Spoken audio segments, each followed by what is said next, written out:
Yeah, I should. Okay. Hey everybody, I'm Patrick Colbeck. I want to welcome you guys all to yet another interview with some of the candidates for the 11th Congressional District race, particularly the Republican candidates for this race, so we can find the best candidate to go off and replace Haley Stevens, who's currently serving in that capacity. And in this podcast, I'm pleased to introduce everybody to Whittney Williams, who's running as a Republican candidate for the 11th Congressional District. Whittney, you want to introduce yourself to everybody watching this podcast? Yes. Hi, everyone. I'm Whittney Williams. I'm running because I love this country. I believe in the American dream, and I want to fight back against the radical left socialist agenda. And also, I'm running because I love this country. I wouldn't be here. I clawed my way up from poverty, and without this country, I wouldn't be who I am today. So I am willing to stand up any time of the day to tell people that this country is the best country on earth. Okay, tell us a little bit about your family. Are they behind you in this move? Yeah, my family, they are very supportive of me, and my parents are now U.S. citizens, and they're very supportive of our president, and I'm so grateful for that, and they're fully behind me. And my husband Brian, he's extremely supportive. I'm going to say I wouldn't be here without him today. That's good to hear. I know it's very important when I ran. So what are the core principles that are going to guide every decision that you make when you're in Congress? Because a lot of these issues that you might be facing have never been addressed before. I mean, they may be. I mean, when's the last time we dealt with a epidemic or a pandemic like COVID-19? Some of this stuff you just don't know what the next issue around the corner is. So it's always good to understand what principles guide someone's decision. So what would you tell voters are the principles that guide your decisions? The principles that would guide me, I can tell you that for me, I answer to God and my constituents, and those would be my guiding principles throughout, every issue that I come up with. So I hope that answers the question, because ultimately I want to, I want to serve the people in my district, and also be able to answer to God and know that I made the right decision. Okay, what are your views on abortion and sanctity of life? I am pro-life with no exceptions. Okay, how about gun control policies and red flag laws? Well, okay, so for Second Amendment issues, I feel like I have to go deeper within that issue, because for Second Amendment, we have to go back to when we have the Second Amendment, it's for self-protection. And we have to understand that that was written at a time where religion and God is involved. And, the Ten Commandments is the basis of all the laws that we've written. So I'm going to adhere to the original intent, is what I'm saying, for the Second Amendment. Okay. So and in regards to red flag laws, are you familiar? I mean, are you supportive of red flag laws, or is that something that is of concern to you? What concerns me is that it would take away rights from law-abiding citizens, and I refuse to do that to the law-abiding citizens. And I'm just going to say that I stick to the original intent of the Second Amendment. Okay. So we're going to shift gears just a little bit, and the whole goal of this is let people know what makes you tick a little bit. So what are your top 3 favorite movies? Oh, man. I know you don't have time to watch movies during the campaign season.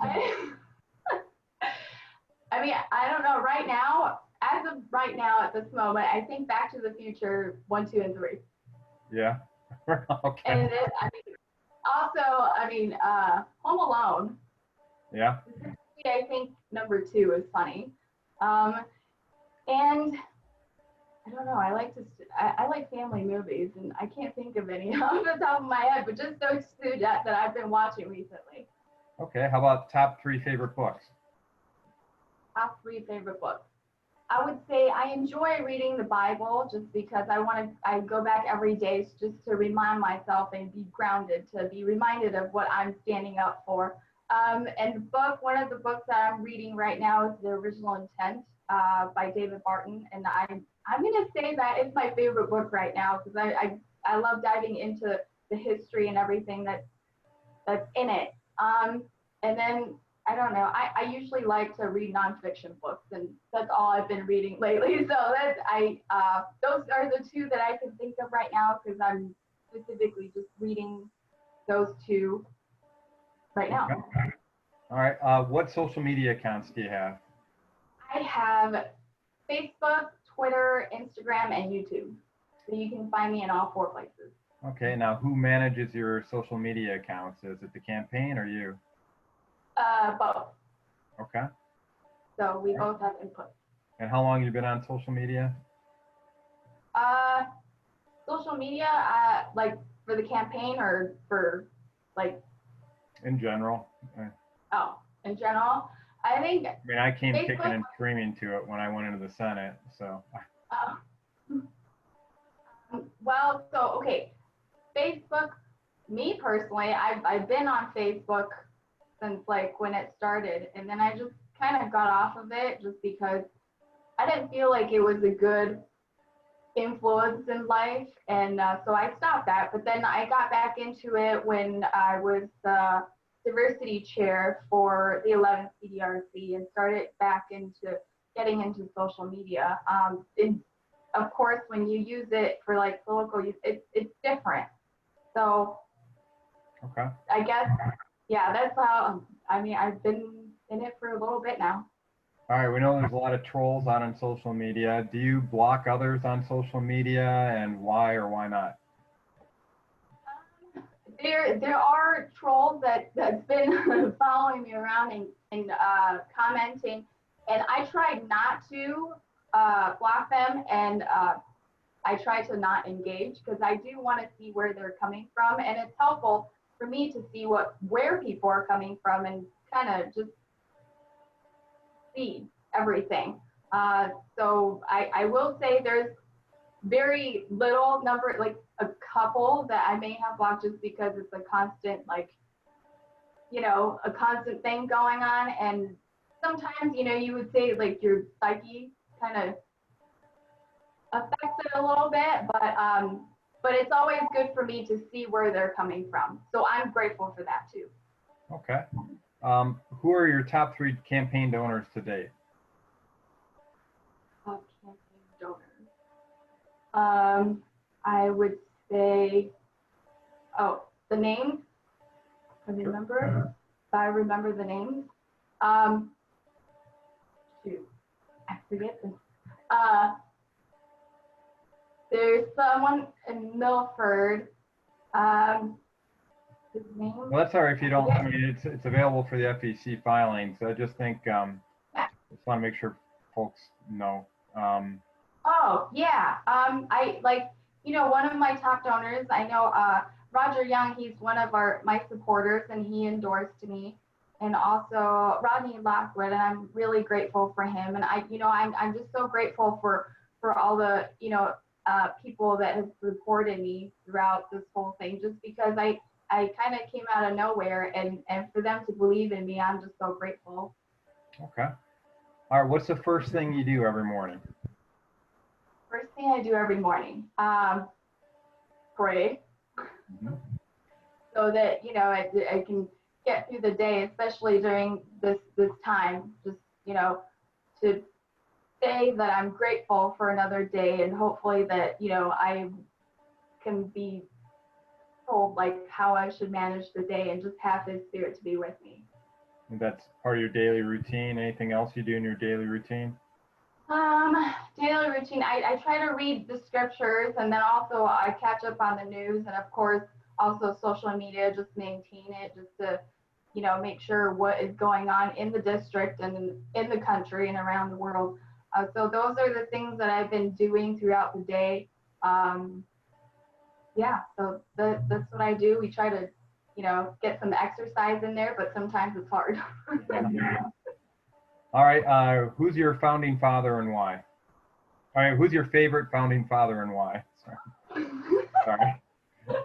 It's okay. I think I was just reading George Washington's farewell address, and I really like what he said, and I really want to mimic what he like understands as how the Constitution was written. So, I mean, he's been through battle, and he's given so much to the country, and just I don't know, the sacrifice that he's made for our country. I'm grateful. And for him to stand up, and you know, of course, all the signers of the Declaration of Independence, because they put their lives in danger when they signed their name on that piece of paper. So, and I don't know, he's one of my favorites, and also, I mean, I know there's Thomas Jefferson, and then there's John Quincy Adams, and just all these people that have so much influence within our history. I'm just without them, and acknowledging that we couldn't have the Constitution without God just means so much to me. That, you know, knowing that they're so God oriented when they created this country. Okay. What do you believe are the top 3 seminal moments in American history that define who we are as Americans? Well, obviously the Declaration of Independence and the Constitution. Those are the 2. And I think, you know, Lincoln, when he signed the Emancipation Proclamation. I think those are the 3 events that kind of just made us who we are in the history. And I don't know, I don't think I think those are the 3 defining moments. Okay. What is the purpose of government? The purpose of government is protect the rights of the governed. Okay, all right. What topic is covered in Article 1 of the United States Constitution, i.e. your job description? Oh, yeah. Well, so legislative branch, Article 1 describes how old you have to be, the description of who, like, okay. You have to be the requirements of being in a legislative branch, and then also the Section 8 is the enumerated powers that are listed that we have as Congress members to oversee, like to make sure that the people's rights aren't violated. And yeah. What's in Article 2? Article 2. I know that one is. I mean, you don't have to quote everything in it, but just what's the topic of Article 2? Article 2 is the requirements of how old you have to be and how long the terms are. Okay. For Congress and Senate. Well, House of Representatives and Senate. Okay, and then Article 3? Article 3. Oh, I'm sorry. Oh my gosh, you're talking about Article 2. Okay, sorry. Article 2 is job description of the executive branch. I'm sorry. Yeah, no worries. I'm like thinking about Section 2. And Article 3 is the job description of the judicial branch. Okay, good, because this is essentially the playbook for your duties up in DC. So yeah. All right. Sorry, I misunderstood. Oh, no problem.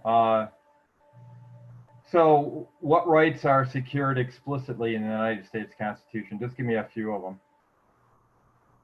What explicit rights? Yeah, what rights are explicitly secured in our United States Constitution? Life, liberty, in the pursuit of happiness, and also included the Bill of Rights. Our rights that are included in the Bill of Rights. Do you want me to list those? Well, just a couple of them. I mean, yeah. I mean, what are yeah, so just a few of them that are in the U.S. Constitution. In the U.S., like specifically in the Constitution, not the Bill of Rights? I'm sorry. Yeah, no, sorry. I mean, John Jay was one of our first Supreme Court justice and one of the authors of the Federalist paper, and he said, if you don't know what your rights are, you're not going to be able to defend them. So. Right. No, well, we have our rights: religion, speech, press, assembly, and petition. Those are the top in the First Amendment. And of course, our Second Amendment is the right to bear arms. Okay. Now, do you know of any rights today that are promoted in society that are not secured explicitly in the United States Constitution? Do you have any examples of that you're aware of? I feel like our rights of religion is kind of being taken advantage of or taken away because in the 1940s or mid 20th century that they changed the definition of religion, and now I feel like it's no longer the original intent of the First Amendment, but the courts, the judicial branch decided to step in and change everything. So I feel like our religious freedom is being infringed upon in our society right now. Okay. Do you support the national popular vote? No, I think electoral vote is what we need to ensure, fairness in our election. Okay. If you could make any changes to the United States Constitution, what would they be? I want to look at specifically, I want to look at the 16th Amendment, just because our rights are to life, liberty, the pursuit of happiness. And the pursuit of happiness includes getting to keep all the money that you made. And for the 16th Amendment, I was just looking at it the other day. It just kind of gives Congress ultimate power to take whatever money they want. And I don't think that's okay because that's not what our Constitution was written for. So I definitely want to take a look at that. Okay. Now, what are the top 3 federal issues that you will address as a Congresswoman for the 11th Congressional District, and how would you address each one of them? So federal issues, I think number one, for me, number one issue is to rein in Congress so that we can go back to enumerated power, or limited government, so that, smaller government that we could basically, it would, less taxes, smaller government that would help with the deficit. And that's number one issue that I know deficit is one of the things that we're concerned about. And number two, I think with my background, I want to look at immigration because it is a big issue. Without having immigration being solved, we're going to keep having these problems pop up. And ultimately, the answer would be to, build that wall, just like what our president is doing. Before we can solve any problems within the country, that wall needs to be up so that we can address all the issues within our country. Third one would be, I want to look at, obviously I know healthcare is a big issue right now with, Obamacare.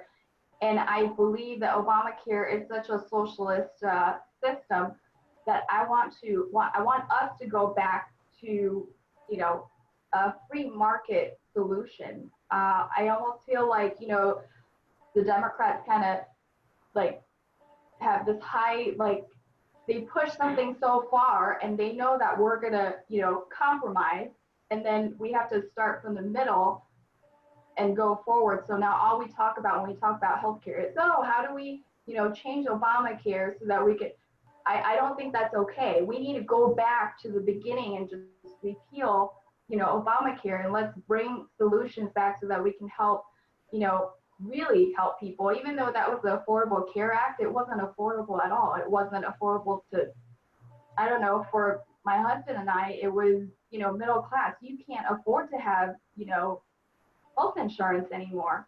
So we really need to go back and just take that away and start from the beginning and see what the best solution is for everybody. Because, I feel like healthcare is an individual responsibility and you can't force it on people. And that's freedom. We need to have choice. Okay.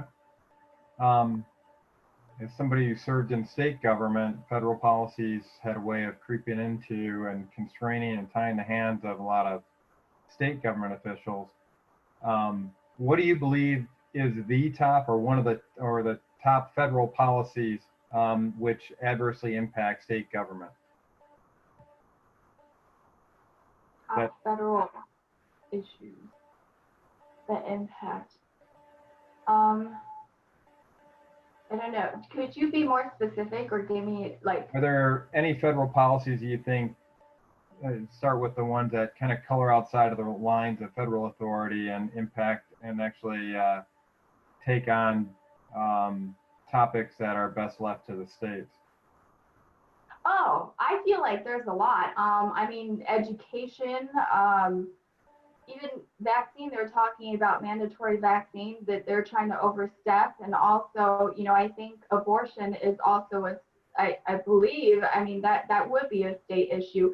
I do think that there's a lot of overstep on the federal government's part. A lot of these things should be at a state level so that it could be, you know, dealt with more effectively and efficiently.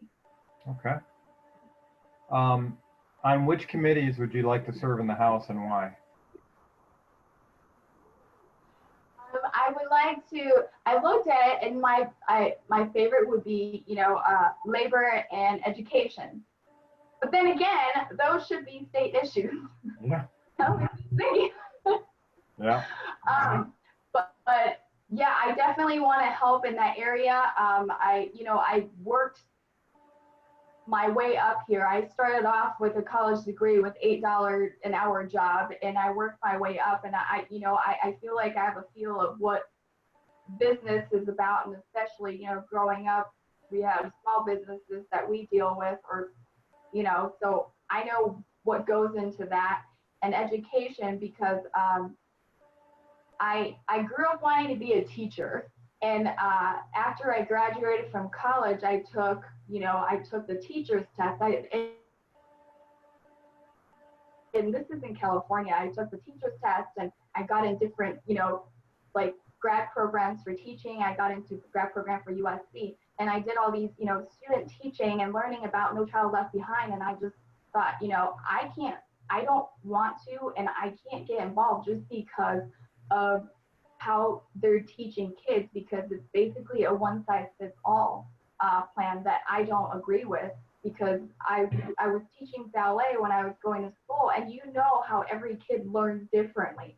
So for me I don't want to put those kids in that situation, because every kid has their strengths, they have, you know, their passion and their talent, and we have to cater to those so that they can become someone, you know, they need to be. And I want to help foster those, instead of saying, well, you're all just going to learn the same, we're going to take the same test, and then, you know, you decide who's really bad and who's good, and that's not fair. So that's why I wanted to be involved in that. All right. Is there any current or past congressional representative you would like to emulate? I'm going to say I haven't looked that much into different past representatives, just because I'm going to be honest, I wasn't active in politics until recently, and for me, I feel like the only person that I look up to is President Trump, because he's done everything that he said he's going to do. And for me, because I haven't looked that much into it, I just never felt like they're politicians. And when they say things, you know, it goes in one year and comes out the other, because you don't think it's going to happen. And so it would be President Trump. I'm not going to say any congressional, just because, and I don't want to be like mean or anything, because I just haven't looked into them. And for me, a lot of them are just, you know, you watch TV and you hear them say things, and you're just like, is that really true? Is that what you're really going to do? And I think right now, I guess it's a little disappointing to see a lot of politicians are just looking for that reelection and saying the things that sound good. So I'm grateful for President Trump for doing what he says he's going to do. So. All right, well, that's a good segue into the next question. You're going to go through a couple scenarios Okay. that I may or may not have gone through myself. So you have been directed by the Republican Speaker of the House to vote in favor of a policy that you campaigned in opposition to. How do you respond? that I campaign in opposition to. Oh, again, well, I'm going to tell you that I am, I vote, I answer to God and I answer to my constituents. So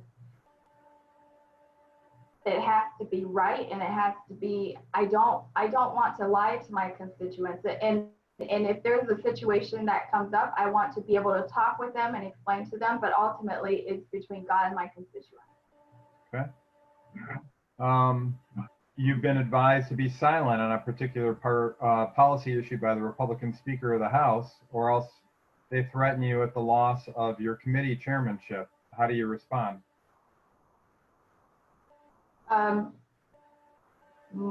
My constituent is more important. I want to give people from my voters a voice. I'm not going there to play party favorites or anything like that. My job is to go to DC and stand up for the people in my district, and that's what I'm going to do. Okay.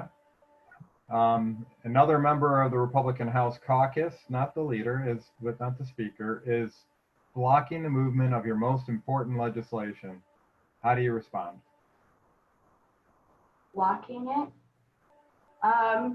So I would say if they're blocking, I would go a different route, I guess. I'm not really familiar how that could happen, but for me, if it's just thinking out loud, I would just garner up support from, grassroots and get that going, and just get people involved at the grassroots level to let, the government officials know that it's an important issue. Okay. The House Appropriation Bill contains blatant pork projects that benefit key members of the House leadership team. How do you respond? Do you vote in favor of the bill? If it's for the pork bills, I'm not okay with.